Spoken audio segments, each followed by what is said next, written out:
दुनिया के शोर शराबे से दूर साउथ ईस्ट एशिया के एक कोने में एक छोटा मगर अमीर तरीन मुल्क बसा है, जिसे दुनिया ब्रुनेई के नाम से जानती है। एक मुल्क जो न सिर्फ अपनी खूबसूरती बल्कि अपनी इकोनॉमी के लिए भी जाना जाता है। एक ऐसा मुल्क जो दुनिया के सबसे अमीर मुल्क में से एक है। लेकिन ये देश हमेशा से ऐसा नहीं था। ब्रुनेई के यहाँ तक पहुँचने के पीछे एक कहानी है जो अक्सर लोग नहीं जानते। तो चलिए आज जानते हैं एक छोटे से सल्तनत से लेकर दुनिया के अमीर तरीन देशों में शामिल होने तक ब्रुनेई की कहानी। 15वीं सेंचुरी के दौरान ब्रुनेई एक शानदार सल्तनत था। इसका जलवा पूरे साउथ ईस्ट एशिया में था और इसकी मसरूफियत थी समुद्री ट्रेड में, खासकर मसाले और गोल्ड की तिजारत में। इस वक्त सुल्तान बोल्किया फर्स्ट की शाही निगरानी के नीचे ब्रुनेई अपनी ताकत के शिखर पर था। लेकिन हर सफर एक मोड़ लेता है। ब्रिटिश कॉलोनियल इन्फ्लुएंस के बाद ब्रुनेई एक छोटी और कमजोर रियासत बन गया था। 19वीं सेंचुरी के दौरान यह सल्तनत अपने अस्तित्व के लिए संघर्ष कर रहा था। उसके बाद 20वीं सेंचुरी के शुरुआत में एक ऐसी चीज की खोज हुई जिसने ब्रुनेई की किस्मत हमेशा के लिए बदल दी। ये जमीन के अंदर छुपा एक खजाना था जो कि तेल और नेचुरल गैस के रूप में बाहर आया।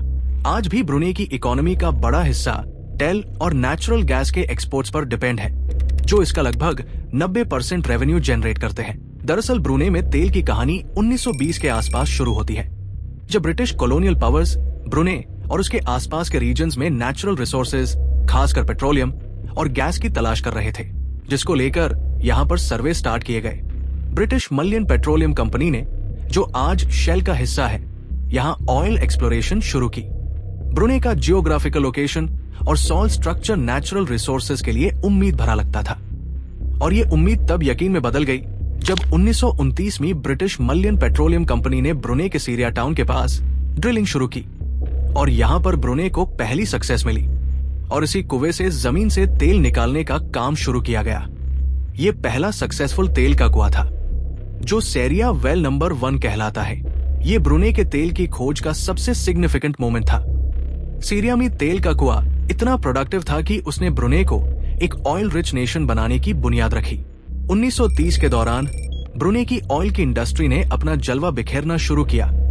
इसी साल के आसपास सेरिया फील्ड में और भी ऑयल रिजर्व्स मिलने लगे और ये ब्रुनेई के लिए डेवलपमेंट का नया दौर था।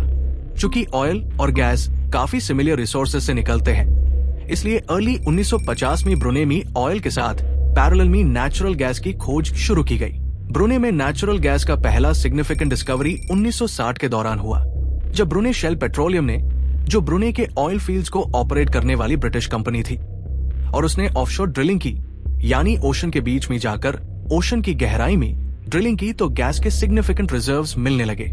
ये gas fields mainly South China Sea के पास थे, जो ब्रुनेई के कोस्टल वाटर्स में लोकेटेड है।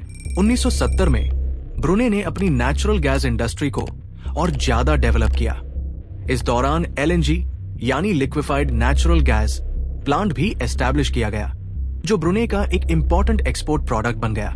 ब्रुनेई का एलएनजी प्लांट वर्ल्ड के टॉप 10 एलएनजी एक्सपोर्टर्स में से एक है। एलएनजी का प्रोडक्शन ब्रुनेई के लिए एक नया रेवेन्यू स्ट्रीम था।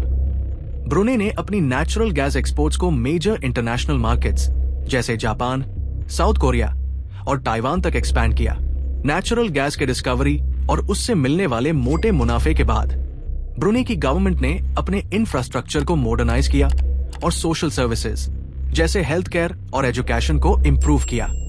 यहाँ के लोग फ्री हेल्थ केयर और एजुकेशन जैसे सुख सुविधाएं हासिल करते हैं। यहाँ के लोगों का इनकम टैक्स माफ होता है, यानी यहाँ की सरकार यहाँ के नागरिकों से कोई इनकम टैक्स नहीं लेती। ब्रुनेई एक मुस्लिम देश है, इसलिए यहाँ पर जो भी फैसले होते हैं उसे इस्लाम की तालीमात और कुरान की रोशनी में किए जाते हैं। ब्रुनेई अपनी नेचुरल ब्यूटी और इको टूरिज्म के लिए मशहूर है। यहाँ का कामपोंग एयर, जो दुनिया का सबसे बड़ा फ्लोटिंग विलेज है, ये विलेज ब्रुनेई की खूबसूरती और टूरिज्म को बढ़ाता है। सुल्तान हसनल बोल्किया, जो दुनिया के सबसे अमीर रूलर्स में से एक है, अपने लोगों के लिए एक मिसाल है। उनकी लीडरशिप की वजह से ब्रुनेई एक स्टेबल और पीसफुल देश है। सुल्तान के पास लगभग 7000 कार्स का कलेक्शन ही। सुल्तान हसनल बोल्किया की सबसे मशहूर कार उनकी gold plated Rolls Royce Silver Spur second limousine है, जो रॉयल सेरेमनीज और स्पेशल इवेंट्स के दौरान यूज की जाती है। ब्रुनेई की शान का एक बेमिसाल नमूना उमर अली सैफुद्दीन मस्जिद है। 1958 में बनी ये मस्जिद का नाम ब्रुनेई के फाउंडर सुल्तान उमर अली सैफुद्दीन के नाम पर रखा गया है। इसका गोल्डन डोम और रिफाइंड आर्किटेक्चर ब्रुनेई की रिच इस्लामिक कल्चर और स्पिरिचुअल आइडेंटिटी को रिप्रेजेंट करता है। उमर अली सैफुद्दीन मस्जिद दुनिया की सबसे खूबसूरत मस्जिदों में से एक है और ये ब्रुनेई के शान का एक अहम हिस्सा है। ये मस्जिद सिर्फ एक रिलीजियस प्लेस नहीं बल्कि ब्रुनेई की इस्लामिक आइडेंटिटी और उसके कल्चरल प्राइड यानी फखर का भी हिस्सा है। इस मस्जिद की यूनिक डिजाइन में इस्लामिक, मुगल और मलय एलिमेंट्स का हैरत अंगेज कॉम्बिनेशन है। ये मस्जिद न सिर्फ ब्रुनेई के मुस्लिम्स के लिए एक इबादत का मरकज है बल्कि पूरी दुनिया से आने वाले टूरिस्ट्स के लिए भी एक जरूर देखने लायक जगह है। ऑयल और नेचुरल गैस की खोज ने ब्रुनेई को एक एनर्जी रिच नेशन बना दिया और उसकी इकोनॉमी को एक नया रास्ता दिया।